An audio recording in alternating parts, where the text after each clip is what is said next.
Welcome back to Brayla's channel. Another sets of payout pong muli tayo ngayong araw para sa mga social pensioner na hanggang ngayon ay naghihintay pa rin po ng kanilang payout.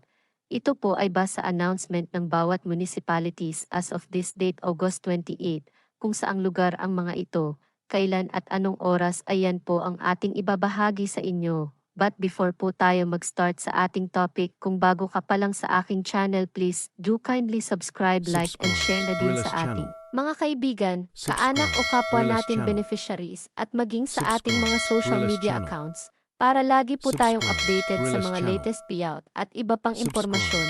With no further ado, let's begin na po sa ating topic. The news update.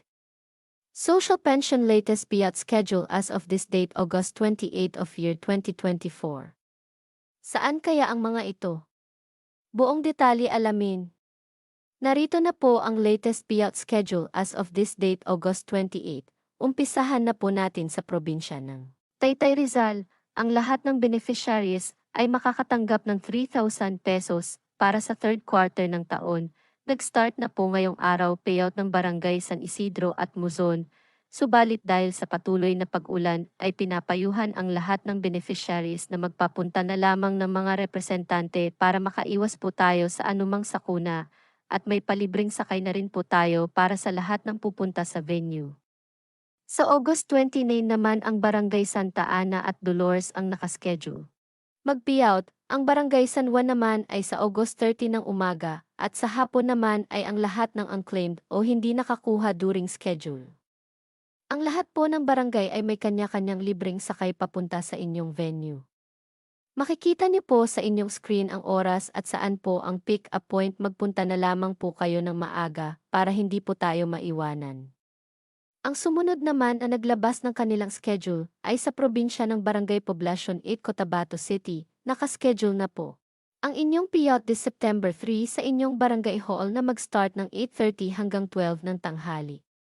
Ang next naman na naglabas din ng kanilang schedule ay sa probinsya ng Magsaysay, Misamis Oriental. Ang lahat po ng beneficiaries ay makakatanggap din ng 3,000 pesos para sa third quarter ng taon. Sa September 13 na po nakaschedule ang inyong payout.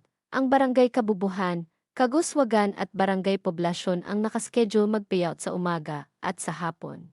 Ang Barangay San Isidro, Damayuhan at Barangay Villa Felipa ang nakaschedule mag-payout. Kasunod po nito ay naglabas din ng payout schedule ang probinsya ng Boston, Davao Oriental. Ito po ay para sa third quarter ng taon amounting to 3,000 pesos. Nakaschedule ang inyong payout this September 9 hanggang September 10 sa inyong OSCA office. Ang sumunod na naglabas ng schedule ay sa probinsya ng Silay Negros Occidental. Kayo po ay makakatanggap din ng 3,000 pesos para sa third quarter ng taon. Nakaschedule na po ang inyong payout ngayong araw. Kabilang dito ang Barangay Patag, Ginbalaon, Bagtik, Capramon, Ilopez, Hawayan, Barangay Uno, Balaring at Barangay Ilantad. Sa hapon naman nakaschedule ang Barangay 2, 3, 4 at 5, Barangay Mambulak, Ginhalaran at Barangay Rizal. Ito po ay nag-start kaninang 1:00 hanggang 5:00 ng hapon.